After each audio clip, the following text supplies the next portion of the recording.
All right. Let's get fired up here.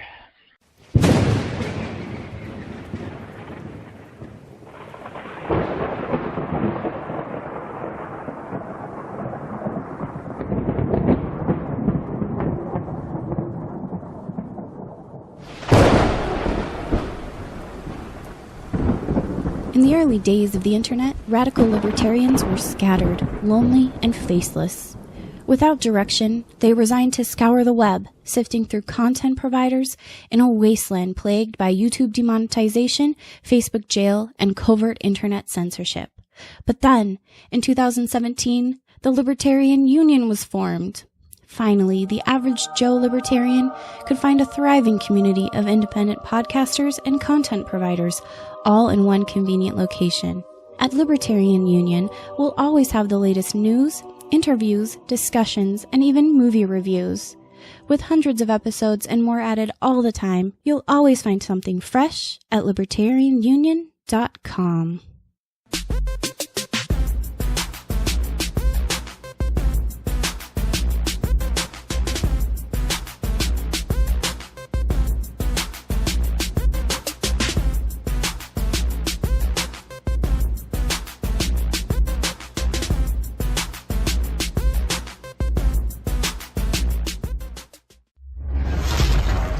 Maximum freedom.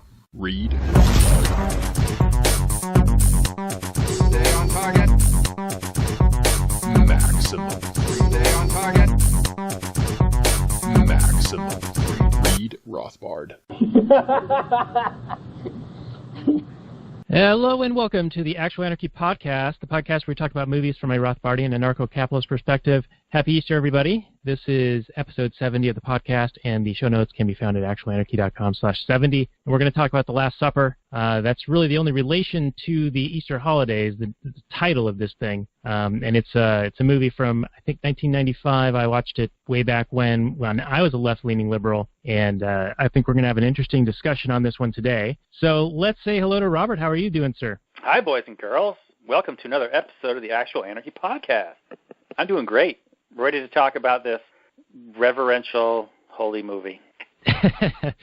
Yes, indeed. And part of me kind of wishes that we were talking about Tommy Boy, and I think eventually we will get to that one because it has some good economics in it. But the reason I bring this up is particularly today because my daughter smashed her face into the couch horsing around. And I don't know if people are aware of this, but couches are generally built out of wood, and then that's covered with some fabric. And then when you don't have the cushions on, there's just a very thin layer of fabric and material in between you and the wood. So if you're horsing around like a 4.5-year-old does, and you smash your face into it, you're going to have a line right across your forehead that is going to turn to a bruise tomorrow. And I asked her after this happened, I was like, so does it hurt up here or down here or not so much right here, but just right in here, like in Tommy Boy, when he gets hit with a 2x4? I think this show is just you mining your childhood for movie ideas. Is that what this is? My child's childhood, yes. Sweet.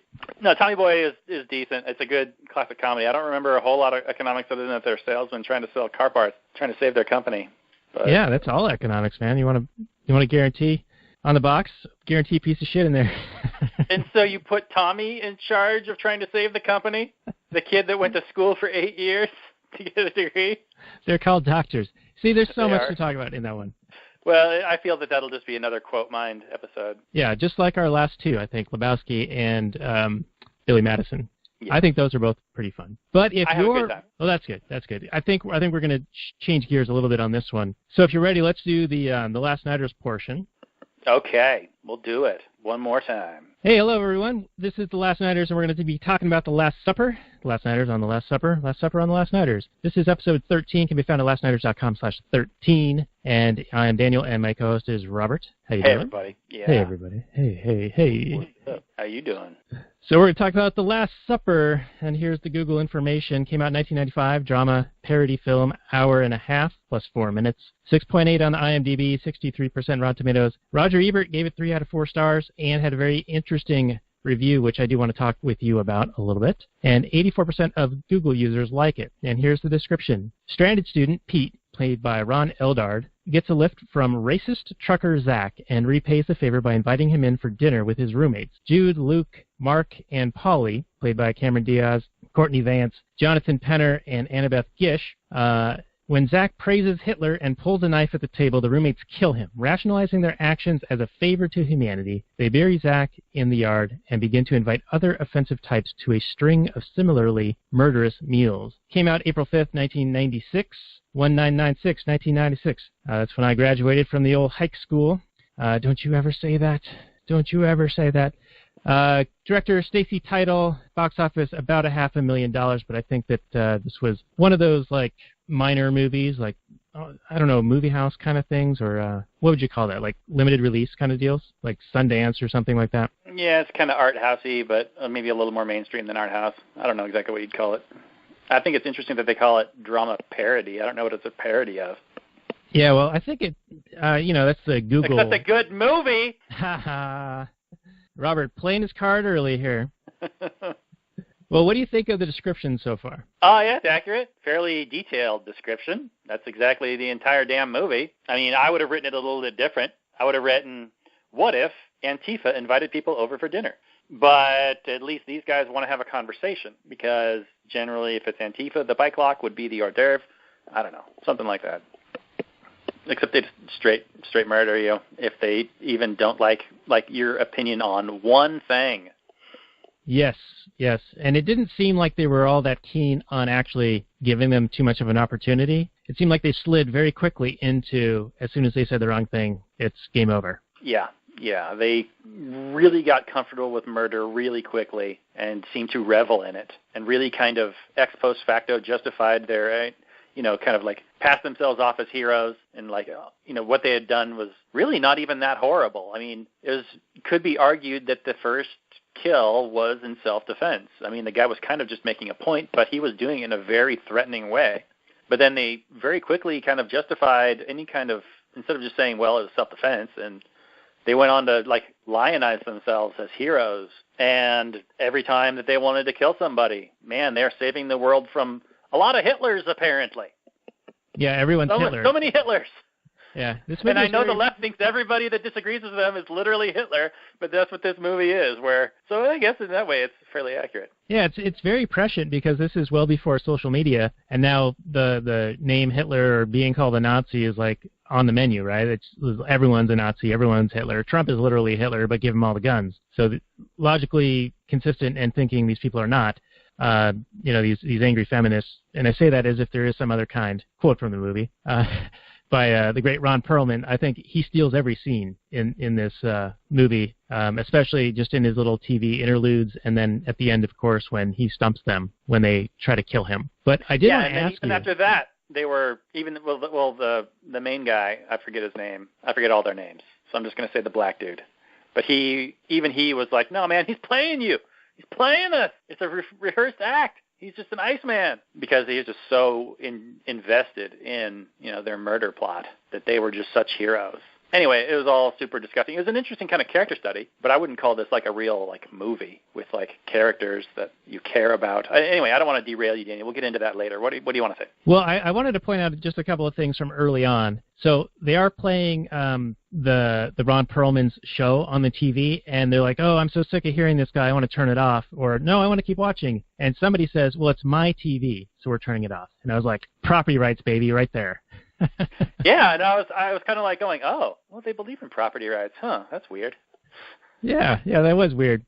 So let's talk about the very first kill, because you kind of opened that you thought it was kind of self-defense, and I'm just curious if we could talk through it a little bit, because I found it a little bit ambiguous. It's definitely ambiguous.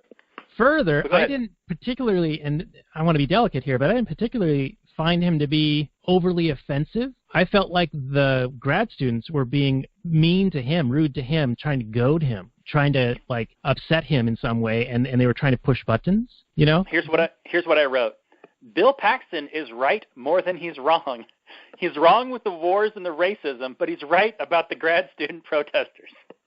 Right, yeah, and he essentially gives them the idea. It's like, you guys don't ever fucking do anything. All you do is, buy animal-free, cruelty-free whatever, or protest, but you don't actually take action and get anything done. And right.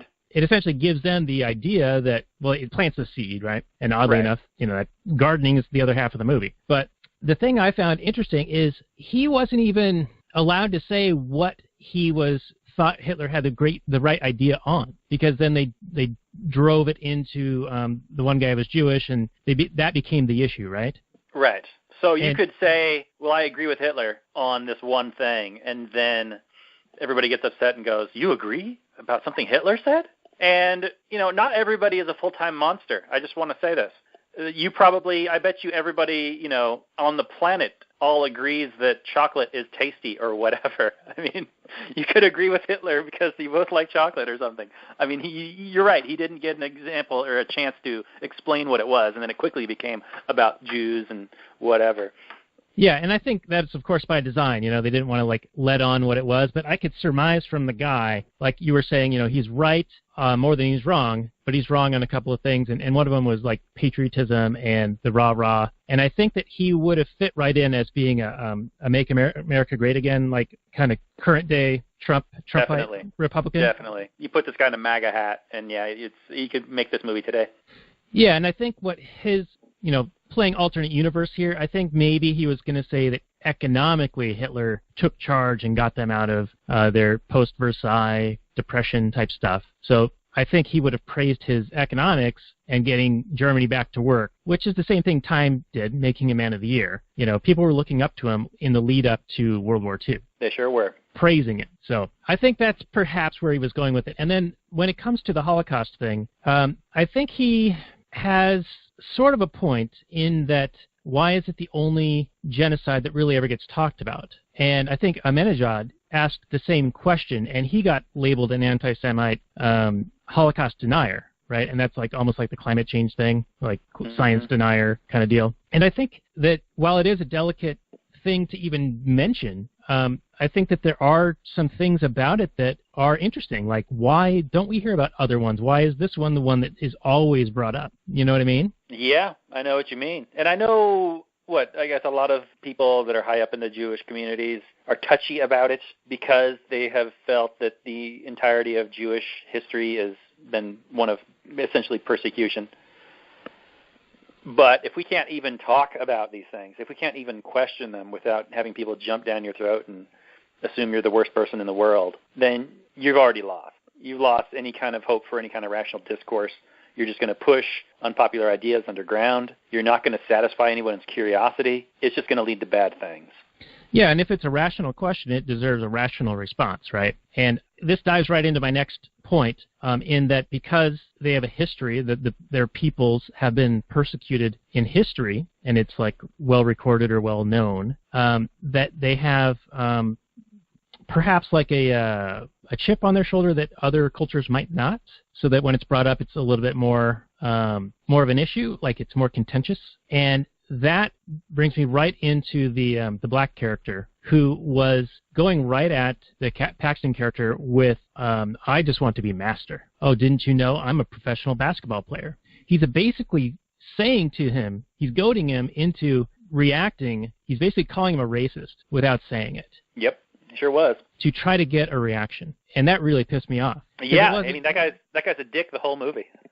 Yeah, and it wasn't until after that he started giving it back to him. And I don't know if he said something about, if we'd known you would have been in so much trouble, we would have just picked the damn cotton ourselves. I don't think he makes that statement unless he's already been dished all this shit. You know what I mean? Right. No, it definitely escalates. And yeah, if you're first of all, you're invited into this people's home and you're served a meal, you're generally going to be fairly respectful, generally. So yeah, these people, we don't get all we get is the start of this argument. We don't get the start of any of the other people saying what they say, so we don't know the lead up to any of the other reasons that they kill people.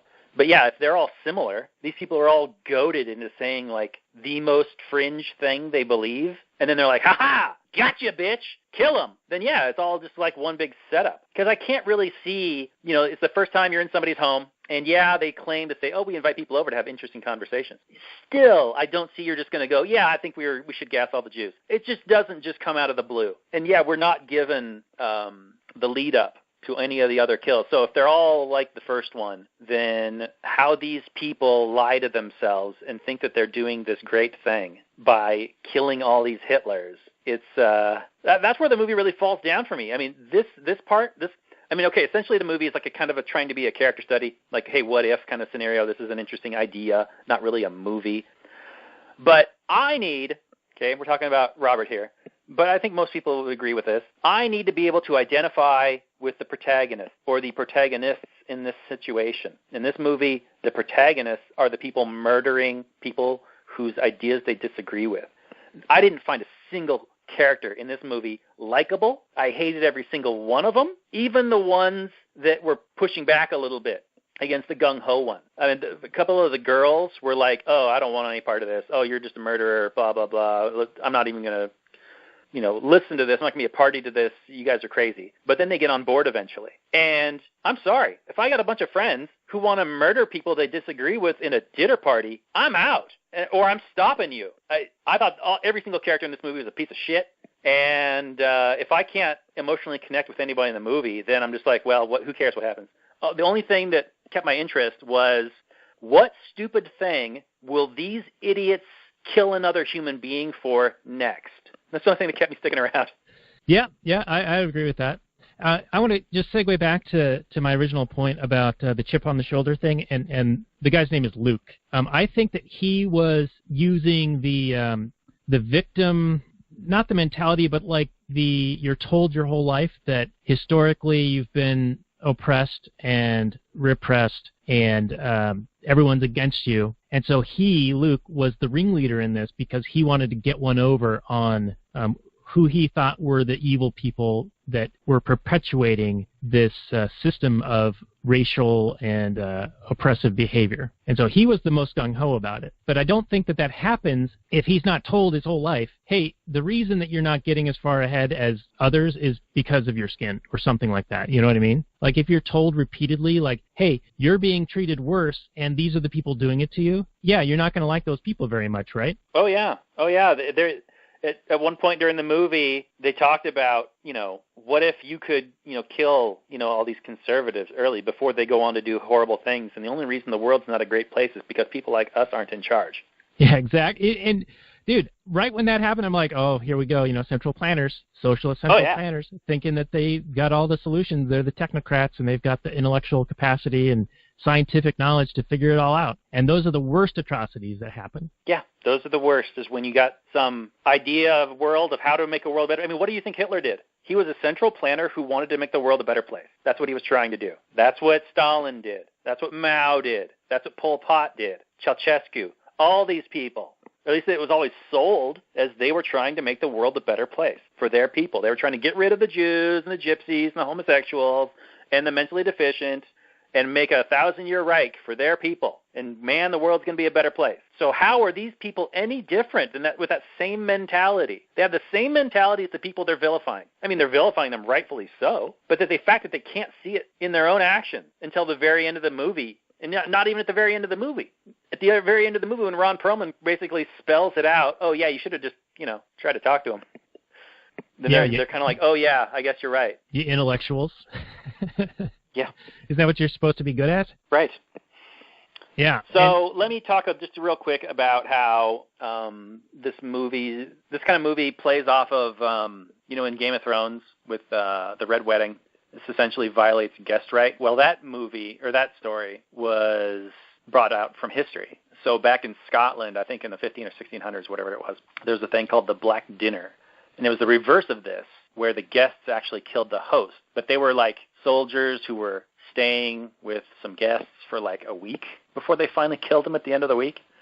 But this is just like a similar situation where you're violating essentially guest right. So that's even more atrocious, that you would invite somebody into your home under the auspices of having a nice meal and conversation, and then you would turn around and murder them. I mean, it's so deceptive. And then they even come to this disgusting thing where they're like, oh, but what if we act horrified when they're choking and dying to death? So then their last thoughts aren't terrible. these sick psychopaths. And these are our protagonists. Anyway. Yeah.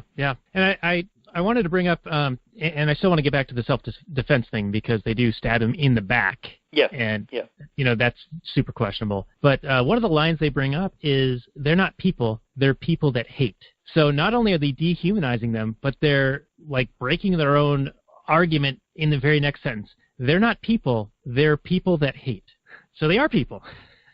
So they are people, and guess what? The protagonists in this movie are also people who hate. They are intolerant. They hate people with different ideas. It's not like, okay, and every one of these people, except for the Bill Paxton character who apparently had killed a little girl, but they didn't know that at the time. But everybody else, if you're going to commit a crime, you need the idea, and then you need the ability to carry it out. Is their argument, these protagonists, seriously, that these people were going to have the ability to carry out, these things which they agreed with that were so terrible or advocated or whatever? Like at one point, the pastor who's like, well, I'm going to buy an island. Wasn't it something like this? He's going to buy an island, and he was going to put all the homosexuals on this island.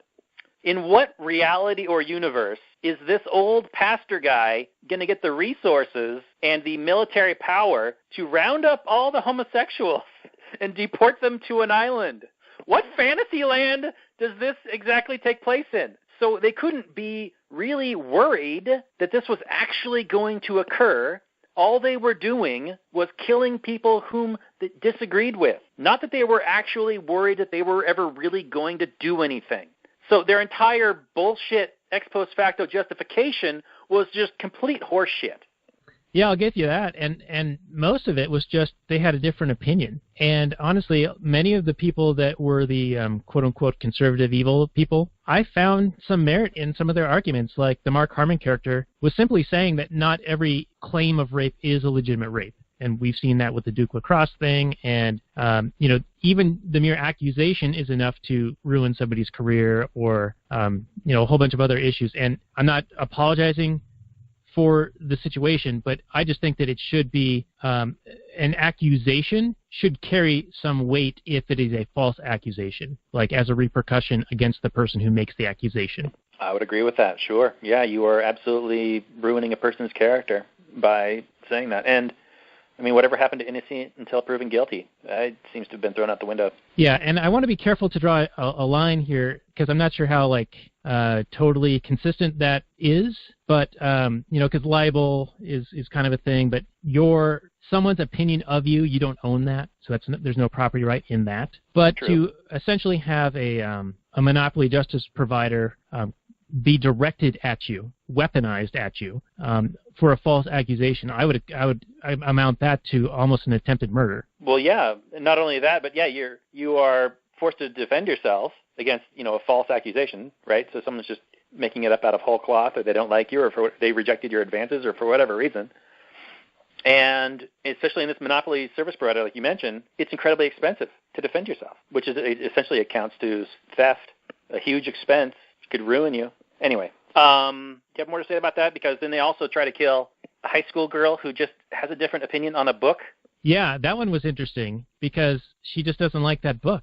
She didn't like Catcher in the Rye, so they're going to murder her? And then, okay, can I go into a little bit of a rant about the reality of this world? Go for it. Okay, so in the beginning, they say that they are killing one person a week. They invite one person over per week to have this dinner. They end up killing 10 people. So 10 weeks go by. Is nobody telling anybody where they're going for dinner? Nobody misses these people? This movie isn't taking place on a stage. It takes place in a house where they go out and show events in the town. They show the sheriff and it takes place in a world. So we're given a real world scenario. And the whole time I'm going, does nobody miss these people? Why aren't there cops showing up the next day? Hey, this person was last seen going to this house for dinner. Did you see him? What happened? Where did he leave? And then it happens again and again and again. And eventually your excuses of, oh, yeah, he left, but he was kind of drunk. Who knows? Maybe he got away, crashed somewhere. I don't know. Eventually those excuses wear thin. And, yeah, so that was another thing that bugged me. Yeah, and I think they try to cover that with the first one. They're like, oh, he travels cross country and no one's really going to miss him, that kind of a thing. And let's go stash his truck, miles away from here. But you're right. Yeah, but that's it. Yeah, when it gets into everyone else, they're all like local within the community as far as I'm aware. And yeah, you're right. I mean, but again, you are dealing with a monopoly justice provider who doesn't have any real incentive to provide quality service. So maybe you get by a little bit, but not 10. Well, we at the very end of the movie, we get a newspaper that says, 10 people missing or whatever. But really, after 2.5 months, you get one newspaper article. I mean, if my loved one or even a rando family member that even I don't even really like too much all of a sudden disappeared, I'd go, where was he last going? Who did he last see? Who did he last talk to? What was he doing? Oh, he was having dinner with some people that he'd never knew before. Well, I'm going to go talk to them. So that just, I know you're supposed to suspend disbelief for a movie, and I think you can, if you like this kind of movie, you can enjoy it. But for me, this stuck in my craw. Maybe because I didn't like the movie anyway, and then I was looking for reasons to hate it, because I understand it's a character study, and you just want to be able to show the descent of these characters going farther and farther and how easy it is to solve your problems with violence and murder. So from that aspect, I think you can still enjoy it. But for me, it was bugging me. Yeah, and that's to allegedly solve their problems, because they weren't actually making the world a better place. They were making it far worse by committing a bunch of murders. And I wanted to talk a little bit about the George Costanza character, who said he's not anti-Earth, he's just pro-human. And it's funny because they murdered him as a result of this, but environmentalists, at their core, if you take it to their logical conclusion, they are virulently anti-human. If an environmentalist has to make a decision between a human and the environment, they'll pick the environment. So yeah, ideally, I think they want them both to cohabitate in harmony. But if they're given the choice where there's like a polluter or someone kind of like damaging the environment, they're like, fuck that guy. Even if that person is just trying to like feed their family and shit. Well, yeah, and you see it with the people who push the climate change idea, and that government is the solution to that, and so they want to raise the price of pollution and of polluting like fossil fuels and things like that. Meanwhile, billions of people living on the margins of life, just scraping by at the current level of pricing for these inputs to create energy, to provide heat and food and other such things. If you artificially interfere with that and raise the price of those things or outlaw them altogether, you are going to kill millions of people. They talk about Hitler in this. You're literally Hitler. When it comes down to it. So I don't know. I find it very interesting, all of these issues. Now you mentioned, if we can shift topic a little bit, character studies. I found that the characters were not consistent in how I would have expected them to develop. Like at first, the Annabeth Gish character, she's like against this thing. But then when she's on board, she's like way on board. Like she's pushing for it more so than some of the other ones, right? Like her boyfriend is the one who first stabbed Zach in the back, and he was like kind of justifying it in a way because he didn't want to go to jail, and he's like, oh, we're actually doing some good, but then it starts to eat away at him, and then their relationship starts to split up because of that, because he's having all these second thoughts and this guilt. Meanwhile, she's like super like bloodlust, and I couldn't figure out the Cameron Diaz because she was back and forth. Like she was for it, and then she was kind of against it, and she's the one who ended up saving that high school girl, walking her out. Right. And the nerdy dude who gets his arm broken, like he gets like super into it, and he goes out shooting skeet, and then he shoots a pheasant, and he's like, "Get some, yeah," like he's a fucking tough guy now. Yeah. This is really, I think they were getting off on it. They were getting off on having the power of life and death in their hands, and I don't know, man. I think it was fairly accurate in a lot of senses. Although I think the movie kind of went for comedy almost. I didn't laugh at any point in the movie, but there were times when they were killing off people, like during that montage sort of thing where it's just one person after another, where they were just like gleefully giving them like the juice, and like everybody was looking at them like expectantly and like smiling and laughing and just having a grand old time. Just isn't murder fun, boys and girls? Look at this person. There was never really a moment where, until the very end, where any of the characters really said anything that they agreed with, which would have been a little more interesting if, they said a bunch of weird things, things they didn't agree with, and they're like, oh, we're going to kill this guy. Then he said something that they agree with, like some sort of lefty type thing, and then went back, and so they had, if there was any kind of like conflict, because you're right, they did have the conflict, but it seemed kind of out of place. Like, I'm not really sure why you're wishy-washy back and forth on this. If they had actually had reasons to be that way, I think it would have been more effective. Yeah, I think perhaps they ran out of time, because this movie already felt like it ran long. Yeah, it was only an hour and a half, but it was long. Yeah, it just kind of drags on. And here's another weird thing about it, is it's set up like this dark comedy, like you were saying, but then there's this little bit of a backstory of the sheriff investigating them, and the missing girl, and all this stuff. And like 3/4 of the way through the movie, that just ends, because she hops the fence and steals a tomato. So she conducts an illegal search, is trespassing, and steals. And then Luke just whacks her with a shovel and kills her. But that just ends like that whole arc right there. And I thought that was kind of weird. It was, I don't know if that was perhaps an intentional thing to like shock a little bit, but I don't know if I was a big fan of that. It felt out of place. What are your thoughts on that? Was it a satisfactory conclusion to that? Probably not.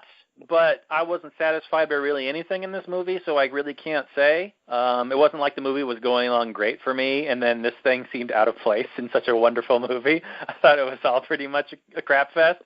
Not that I don't think that there are nuggets of things to be gleaned from this. I just didn't think it worked too well as an actual movie, but as a discussion piece, I think it's really good. I think it's a perfect episode for us, but as far as a satisfying conclusion to that story, yeah, it was rather abrupt. But I thought the whole movie ended abruptly. Like, the Ron Perlman character comes in and then kills them all? Or does he? Yes, he does. Or does he? I don't know. And then he goes on to be a presidential candidate. So he was telling them a lie? So they were doing a good thing? Or weren't they? I mean, I kind of like ambiguous endings, but maybe in a better movie I would have liked it more. I don't know. What did you think of the ending? I do agree. It was abrupt, and that the Ron Perlman, I mean, yeah, they pepper him in throughout the movie a little bit in the TV appearances, and then he's like the big fish, right? He's the literally Hitler guy that they want to get, and they just know right away that they're going to kill him. But, at the same time, when they invited like a neo-Nazi to the table, they didn't even wait for dinner, right? That was like one of the comments they made, like, yeah, why waste the food, because they already knew they were going to kill him. And I would have thought that they would have already known they were going to kill this guy. So that didn't seem super consistent as far as what they were doing. But it was a level of, it took a lower and lower bar of offense to have them be murdered, and they make a comment that the food they're serving is lesser and lesser quality, like they're just ordering Chinese food or just pizza or something like that. So I think that they let it kind of take over for what they were doing, and they definitely had devolved from actually having any level of conversation or debate with these people and just looking for that reason to kill them. It's like they had that sentence of death in their pocket already. For sure. Let me go off on a little rant here. I'm sure you'll have some things to say about this, but one point, Cameron Diaz makes a really telling line. She makes a really telling statement. I think they're reflecting on the Bill Paxton kill, and they're saying, we don't really ever do anything. All we do is protest and decide what to buy or something like that, and we buy like vegan or vegetarian or something like that. Do you remember this line where she's talking about how all they do is blah, blah, blah? Right. And then, not to derail you too much, but then they talk about how it wouldn't be great if the world was run by people like us because we all get along, we don't fight, and then they started fighting like immediately right there. Right. Okay, so I wanted to make a point that, I think what transformed me from being a lefty to an anarchist was, learning economics, essentially, and, my own morality ideas, self-ownership. That's not my idea, but you know what I'm saying. So if this whole movie is about these lefties taking power and downplaying their own actual power, consumer choices, which she poo-poos, and I don't remember the exact quote, but that's what she does. She poo-poos the fact that all they do is make consumer choices, as if that is like nothing. That is huge. How you decide to spend your money molds the world into the image that you want it to be in a voluntary, peaceful way. But they don't realize they're doing that. They think that since there's so many other people also making consumer choices, it's not good because you're being like counteracted by somebody who's making other like different choices or something like that. But consumer choices are incredibly powerful. You have in order to in order for a corporation or any kind of a company to, rule the world or to dominate a market, they have to provide such an amazing service that everybody wants their product, will voluntarily trade their dollars for their product, that they value the product more than they value their dollars. So they have to provide a wonderful service or a product. And you have to appreciate that no matter who you are, for what reason you want it. It could because it's gluten-free or because it's GMO-free or because it's vegan or whatever. And you put your dollars towards that thing, you vote with your dollars, you are asking the world to be more like that. And there are companies who will want those dollars, and they will create more of that product for you to consume and enjoy, and therefore making the world more like what you want. And so these powerless lefty things just don't even realize their own power, and it leads to this frustration and this feelings of impotence, and it leads to these people and these characters in this movie to murder people, to overcompensate when they had the power all along, and they never realize it at the end. They never learned that lesson. Yeah, in fact, they stray further from that lesson, just like you were saying. And I don't know if we mentioned this earlier, but when you were talking about comparing them to the Maos and the Pol Pots and those of those ilk, they're just a smaller scale, right? But to relay into your point, I think that they're taking what they view as a zero-sum game in the market when it is in fact not. It's mutually beneficial trade, and that's the reason why people do trade, and that's why things actually get better. Both parties are satisfied in the ex-ante like they expect to. I mean, people do make wrong decisions. Everything is entrepreneurial risk, but on net, it's an improvement in most people's situations when they make that trade. And they eschew that and try to get more into the political realm of an actual zero-sum game, where if you vote for the other guy or the other girl or whatever, I don't even know is gender even a thing anymore, but if your person doesn't win, then you're screwed, right? Whereas in the market, it's different structure, different folks. It's people trying to provide goods and services to you in the hopes that they'll be able to profitably sell it, and like you said, if you find something you like and you buy it, that is a signal that you want more of it created, more of it brought into this world. And so you're exactly right. And it's a win-win. Everybody wins. We all get wealthier and wealthier. Yeah. All right. So what do you think of the sheriff hopping the fence? Because that did upset me. Well, wait a minute. Let's talk about any kind of questionable things. We promised to talk about the first murder, and we haven't really done it yet. Did you think that was a justifiable self-defense, coming to the defense of another, even though it was a stab in the back? Because he did have at that point, did he have the knife to his throat, and then he also had the arm twisted behind the back? Or was it just the arm twisted behind the back? I don't remember. Yeah, it's hard to remember, but I know that the threats that he had made initially, and he put the knife to the one guy's throat and then said he was going to rape the girl. Right. I could tell that he wasn't being serious, but I can imagine in the situation viewing it far differently. Yeah, well, doesn't he make it at the very beginning? He's like, "Calm down, I'm making a point." Didn't he say that? Now, actions speak louder than words, and he very easily could have harmed somebody, but it's also kind of a weird, strange thing to go into somebody's house, and even though you're being insulted, usually a normal person would just leave. But it's another thing to start killing people when you're vastly outnumbered. Now, he obviously didn't find them particularly physically threatening, nor should he. But yeah, I don't know. What do you think? Do you think it was legitimate self-defense or no? I want to say no in the totality of the events. I want to say that because the action of defense was not initiated during the ambiguous situation of he's threatening the life of one of them, not in a serious way, but they don't know that, and he says he's going to rape the woman, but they don't know that's not serious. But that had passed, right? And then he gets a knife to his throat by the nerd guy. And it's during that the Paxton character actually does defend himself, but right. And it seemed as if it was accidental that he broke his arm, like he slipped or something, like he was like trying to apologize for it, and then he got stabbed in the back. Yeah, I mean, for me watching it, I would say that it was more murder and less self-defense. If I was actually one of those people at the party, I probably would have been more along the lines of self-defense. But altogether, I'm sure there's some blame on both sides. I mean, somebody pulls out a knife, even if you're trying to make some kind of a point, trying to educate these college liberals that that the world is not all what they think it is or whatever. You don't necessarily need to threaten their lives. Yeah, I'll say there's fault to go around, but I think I'll lead more towards murder. But I'm not 100% sold either way. I could probably be convinced either way. Yeah, and I think they had to shoot it so it was somewhat ambiguous. They had to make it like an accidental arm break, and mid-apology stab, so it really wasn't clear what had happened. So, right. Yeah, and like you said, I think had I been there, I would have been like, okay, that was self-defense. But watching it, I'm like, no, they murdered that guy. Right. And then, yeah, I definitely felt, especially in the aftermath of that killing, it seemed like a whole lot of ex post facto justification. Like, even if it was murder, we did a great thing. We're heroes. That sort of talk. Hooray for us. Yeah, we're the best. Now, as to the trespass, you don't think she had probable cause? It's possible. I think that, this is one of those questions where I don't know what it would look like in a private property-based society, what it would look like, what a law enforcer type person would be able to do exactly. She definitely suspected that they had something to do with something. They thought they were acting suspicious. Because this is after she goes to the door, right? This is after she interviews the one guy at the police station, and he looks at the Bill Paxton picture a little bit long, and she notices that. And then she goes to the house, and then the three of them are acting weird and funny. And, oh, by the way, they just murdered somebody, stabbed him in the back. And then there's, like, comically trying to get the knife out of the back, and that was not funny. That just seemed horrific to me. Anyway.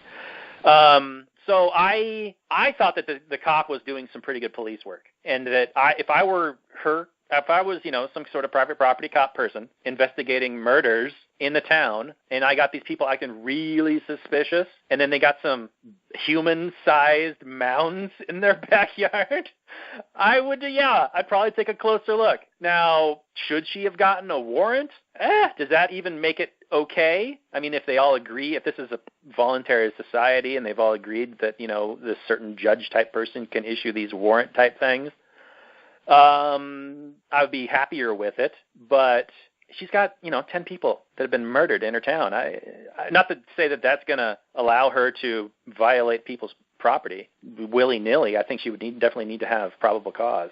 So, if it bugged you, though, give me your reasons why it bugged you. Well, for me, it didn't seem like it was clear that she had overheard everything that was being said, or that there was a reason that she was back there in the first place. And hopping over the fence, I don't think really accomplishes much other than what was tantamount to an illegal search and trespassing, in my mind. And then she gets caught, and, of course, she can read it on Luke's face, and he knows. So yeah. Now, in his instance, it almost is an act of self-defense, right, in a weird way, because he knows if he doesn't do that right then it's all coming down. And rightfully so. Yes. Thank you. Yeah, murderers who don't want to get caught. It's true. Psychopathic murderers don't want to get caught. Why would you want to get caught? So, yeah, he had to add another body to the pile. What's it to him? I mean, he's killing people for not liking To Kill a Mockingbird what was it? Catcher in the Rye. Catcher in the Rye. So what does he care? Another body. Yeah. In fact, the other people in the house were upset when they heard, you killed a cop? You were just killing people for having the wrong opinion. Why is it killing a cop? It seemed like they were just upsetting about getting caught, not that they had killed anybody because they were worried that they agreed with them or not. Yeah, it's almost like in Grand Theft Auto, you get like a number of stars of how hard the police are going to search for you. And so these guys were, killing like conservative types and quote-unquote evil people, and they were just getting like a couple of stars. Right. But as soon as they killed the cop, it's like, all yeah, in Grand Theft Auto, you can run over like 20 prostitutes, and then, you kill one cop, and all of a sudden they'll be on you. It's true. Just like real life. Yeah. Allegedly. We wouldn't know, don't want to know. So I've heard. So two other things, and then we can wind this one down. I wanted to ask you, because the Hitler question, I think, is one of those almost trolley problem things that you hear about in people trying to have philosophical stumpers, Right, sure. And I want to say that Perlman handled it really well. Yeah, he did. That's the winning answer. That is the libertarian answer. Because, if you don't think you can convince somebody with your ideas, then you must not be convinced that you have the right ideas. If you are resorting to murder to, quote, create a better world, to, quote, get rid of people you can't convince, well, then you must not be really convinced that your arguments are convincing. So, if you're right, then try and convince Hitler. I will say that there was a period in my transition from left-leaning liberal to full-on Rothbardian ANCAP, where I knew something wasn't right in the world, but I couldn't put meat on those bones. Do you know what I mean? Mm-hmm. Like, I knew something wasn't right, but I couldn't tell you why. Now I can, I think. You had the base Barbie doll, but you didn't have all the outfits. Right, yeah, and the Corvette. Or the dream house. So I just want to quibble with you there, because until you actually have the meat on those bones, then being able to convince another is rather difficult. Well, these people were absolutely convinced that they had the right answers. That's true, yeah. Even though they didn't. I don't think they did. But by murdering people that they disagreed with, they were in a sense confessing that they actually didn't have the answers. Or that they think that certain people are not logical or cannot be convinced at all. Like people are just purely, I don't know, beyond any kind of reason. Well, then they actually have the age-old answer that every socialist runs into eventually, and that is those that cannot be convinced must be eliminated. That's the way to do it, baby. Booyah. Just make a killing field. You can fit so many bodies in a big hole. Let me tell you. You just shoot them and you push them in. All right, so let's talk a little bit more on Perlman, and then let's wind this one down. So I really enjoyed Perlman's answers to pretty much everything in there, and he is exactly right when they talk about his supporters, because Kathy Newman tried to do this to Jordan Peterson in a famous interview recently, where they were trying to say, oh, you're followed by the alt-right and a bunch of young men on the internet making like terrible comments. And he gave a similar answer to Perlman here, and he says, well, I can't be blamed for what my supporters believe or what they do. People are going to do what they're going to do. All we can really do is be the best individual selves that we can. And that's like Jordan Peterson right there. Yep, sure is. So let me ask you this, Daniel. Which character in this movie is speaking in the director's voice, in the writer's voice? Is it Perlman? You think that this is a commentary of this movie? Kind of seems to be, but I'm not sure.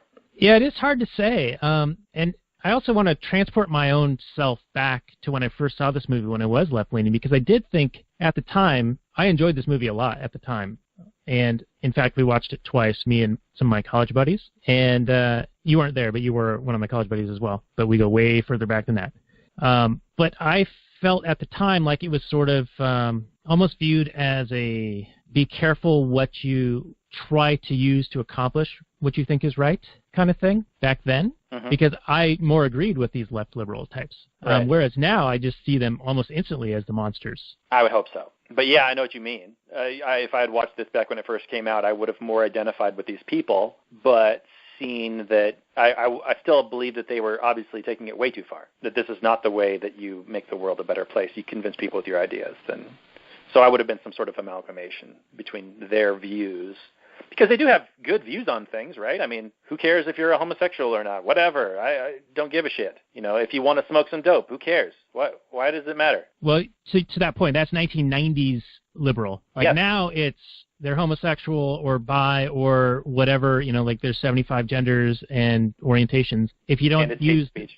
Yeah. If you don't use it exactly how they desire it, then it's hate speech. I mean, that's we're going to throw you in jail. Yeah. So it's definitely evolved into a much more dangerous situation versus what seemed to be their opinion in this movie of live and let live, you know? Right. Yeah, I don't know if this is the natural evolution, but they seem to be more kind of care-hardy type liberal dummies than more like, you know, hardcore Marxists or something like that. They seem to be like, you know, kind of like educated, you know, elite liberal type people. I mean, one guy was getting his master's in painting. And I'm just going to be master. Oh, man. All right. Well, one last point, and then let's wind this one down. I did find it ironic that who I imagine would be an anti-gun leftist uses a gun at the end to try to solve his problem. Who's that? Luke. He has the sheriff's gun, and he points yeah, in the kitchen. Right. Yeah, he's going to shoot Cameron Diaz. Yeah. It's some sweet hypocrisy there, man. You know, guns solve problems except when they're in other people's hands. I don't know. Yep. Well, let's wind this one down and start doing our final summary and review. I know that we have toyed with the idea of introducing some categories, and we've done, you know, tears jerked in the past couple of shows, and I do think that we do need to get hard and fast about having such categories and sticking to them, because we didn't do that at all this episode. Kind of okay with it just because we had so much to talk about, like just naturally and organically, but I think I want to introduce more fixed type categories going forward, if you're cool with that. Yeah, absolutely, man. All right. Well, I almost don't even have any suspense. What's your final summary and review and your rating, sir? Well, first of all, 0 tears jerked. It befuddles me. It's a weird choice if you're going to tell a story and you're going to say, okay, these are my main characters. You're going to hate every single one of them. Now, maybe they were kind of writing it from that lefty liberal, but seeing the, kind of seeing both sides angle of the Ron Perlman character. Maybe they did sympathize with these characters, or at least the beliefs of the characters, but just how, they're so hypocritical the whole time. They're such absolute disgusting monsters that I hated them the entire time, and I didn't care anything that would happen to them. I would have kept hoping for the kitchen scene to happen way earlier, and for them to start killing each other. That's what I was hoping for. I wanted it to devolve into one was going to go to the cops earlier, so he had to kill her, and then, oh my God, you killed my girlfriend, I'm going to kill you, and then it eventually wears down until there's just one guy left, or maybe there's like a double kill at the very end or something like that. That's how I kind of wanted it to end. But I did enjoy the Perlman character coming in and kind of like schooling these dummies at the end. I did appreciate that. That said, man, what a weird choice to have hateable protagonists. just absolute hateable. To make a movie about characters I don't emotionally identify with or even intellectually identify with in any real way, just instantly took me out of the movie, and I didn't appreciate it at all. So this is like I'm torn because it was a really good fodder movie to talk about. But do I recommend this? No. Unless you're like really dissecting it to like talk about it like we were doing, like with your friends or somebody. But no, this is like a 3. This is just I was disappointed and hated the characters the whole time, and then it didn't end satisfactorily for me because I wanted them all to die by their own hand, to really kind of show some sort of like a Lord of the Flies type situation, as opposed to Perlman coming in and killing them in some sort of heroic / not heroic way, because it just kind of ruins the whole thing. With Perlman killing them, does that justify what they were doing? Because then he goes on to run for president, or insinuate that he's going to. So are they the heroes? Is the audience supposed to believe that these monsters were really doing the right thing by trying to kill teenagers? What are you trying to tell me, movie? And scene. Daniel? All right, well said, and I do have a question for you, because if Perlman was running for president, and I think it's a little bit ambiguous at the end because he sort of says, well, I already have the power, and that's by being in media. But right. Why are you saying that would have been justifying their behavior? Because Perlman wasn't this evil dude until he murdered them, but he was sort of doing it in self-defense and sort of like, oh, I know, I put the puzzles pieces together, and I know that they are guilty of murdering at least 10 or 11 people. Well, because it makes the black guy right, that he's saying, like, no, this guy's just giving us canned responses. This guy is literally Hitler. He's just saying he's not going to run for president, that he has no lust for power. So we need to kill him. But then he kills them, and then he goes on to do the thing which he said he wasn't going to do. So he was lying during that whole speech where he's basically telling them what he told them. Yeah, that's how I read it. I didn't read it like that. I read it as he could run for president, but he already has all this power behind the microphone and being a spokesperson in the media. So why would he settle for a lesser power? What's with that? What's with the final scene then, where he's standing there with the painting of him standing over the dead body, where he's talking about running for president? Yeah, he mentions it, and then the next line is, "But I already have more power than that." So that's how I read it. So, but he did lie to them. He did, for sure, because he said, "Oh, don't rate and pour the bad wine." Well, yeah, you did. Yeah, and he also put together the puzzle pieces like super, super quickly. Like he gets a read on him that they're trying to poison him, and then he picks up the newspaper randomly, and he's like, oh, opens to the right page, and he's like, oh, 10 people missing. Oh, and then the lightning 10 strikes, body plots, and 10 mounds out there in lightning. He's like connecting the dots like within about 20 seconds. Like, okay. He's like freaking greatest detective. He's better than Batman there. Oh, he's Sherlock Holmes plus Batman rolled into one, yeah. You got the Bat computer basically printing out. Yes, they did it. Yeah, Alfred gets on the horn. Yeah, they're guilty. All right, well, for all those things, yeah, you've actually convinced me in many respects that this movie doesn't hold up as much as I had thought. Now, there is a bit of a cult classicness to this. We mentioned that we were going to do this movie to a friend of ours, Mike C., and he was all excited about it. He wanted to hear our take on it and actually perhaps come on and talk about it on a Boys Night Out episode where we have just more organic conversations with guests. But yeah, I think that there's so much kind of lacking in the movie-making craft that I'm a little bit viewing it in a lesser light. You mentioned that you gave it a 3 out of 10. Ebert gave it a 3 out of 4. So he gave it a much better rating. And his review, which I shared with you, and maybe we can talk about it for just a moment, it almost appears as if Ebert had some libertarian leanings, because he opens with, it's satire, but these liberal heroes are arguing about whether they've killed 10 or 11 right-wingers, and when will they realize they're the monsters, that kind of a thing. So I'll post that as a link because I think it's an interesting read. I never really got that vibe from him before, that he might have a bit of a libertarian streak, and perhaps it's just this movie that brings it out. But my overall rating, I'm going to go with a 6 on this thing, just because I really enjoyed it in my younger days, and I didn't like it as much this time, and then after talking to you, I like it even less. But I still think it's an interesting movie and worthy of discussion, right? And it's also almost like a very fortune-telling, like it's Thelmina Miss Cleo kind of thing. Because like these are the people that we're seeing now 20 years later, but just taking it to extremes. Oh, yeah. I mean, this is basically predicted the future, and then just dial it up like one notch. But you're right. I think this movie, if you're going to ask me, is this a good discussion movie? Like, how would you rate it as a discussion movie? I'd be like, this is like a 9, because I think this really provokes a lot of interesting discussion. If you're going to write a college paper or any kind of study on a movie, this is a good choice to do because there is a lot to it.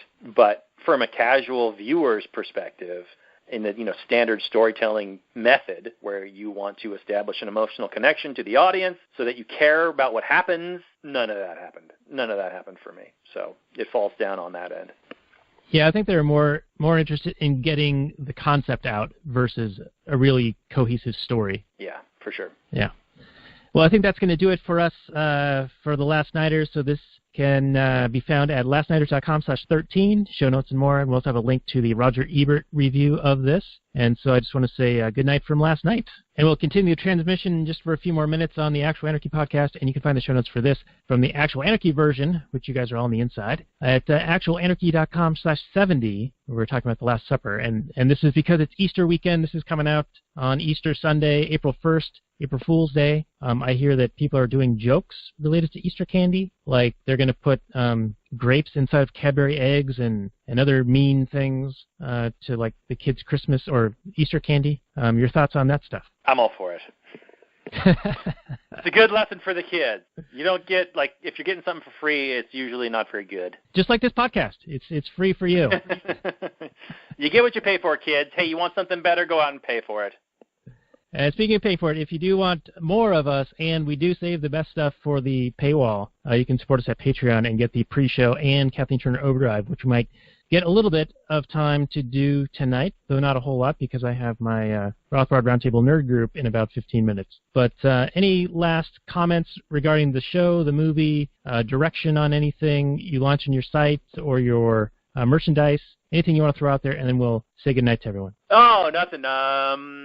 Lately, the past couple of weeks, I've been really working hard on writing, so I don't have anything to really discuss in terms of the other projects that I've been doing, but I'm making a lot of really good progress on writing. Me and my writing partner have been kicking some serious ass lately, and my work is getting a lot of really strong reviews from her, so I'm excited. All right, sounds awesome. Awesome. Sounds awesome. And I just wanted to mention that we are toying with the idea of having some shorter content for perhaps YouTube a couple of times a week, talking about movies that are releasing that week. So essentially we'll read the plot and see the trailers and give our little 1 or 2 minute spiel on it, and then promote the show that we're going to be doing that week for Sunday. So the hour or so long show, we'll be talking about that at the end of these 2 or 3 minute blurbs. But that way we'll get a little bit more into the current life cycle of films as they release, instead of just always hearkening back to yesteryear, my high school wait, if you will, and maybe have a little bit more content out there. And I believe that will be under the Last Nighters YouTube page. So look for that in coming weeks. We're still trying to navigate exactly how we're going to do it. But I think it's a good idea, and I think, Robert, you're on board, right? I'm totally down to do it. I don't know how good it's going to be, but that's, it'll be of middling quality like everything else we do. All right, good enough for me. Well, hey, everyone, thank you so much. We do appreciate you being our audience and listening to us and sharing us around. Also, we've been getting some feedback on the show, and believe it or not, we do read it and we do take it to heart, though we don't yet implement it, a lot of it, but we're working towards it. So keep up with the feedback. Like us on the Facebook. You can message us there, or you can send us emails at daniel@readrothbard.com or robert@readrothbard.com, and we're more than happy to take suggestions, improvements, criticisms, whatever you got. We're DTF. So thank you so much, and you can find the show notes for this at actualanarchy.com/70. I'll say goodnight, pass the mic, and we'll get out of here. Yeah, you can find all that stuff there for as long as the internet exists. But it's been a lot of fun talking to you. I enjoyed this one. Did we want to mention what the next episode's going to be? We're going to start doing that? Yeah, let's do that. I think people like that. What are we going to do? Were we going to do the raid, or are we going to do something else? We want to go foreign. Do you have access to Hero, Jet Li? Yes. Let's do that. All right, we're doing Hero with Jet Li. All right, and we out. Thanks, everyone. Peace.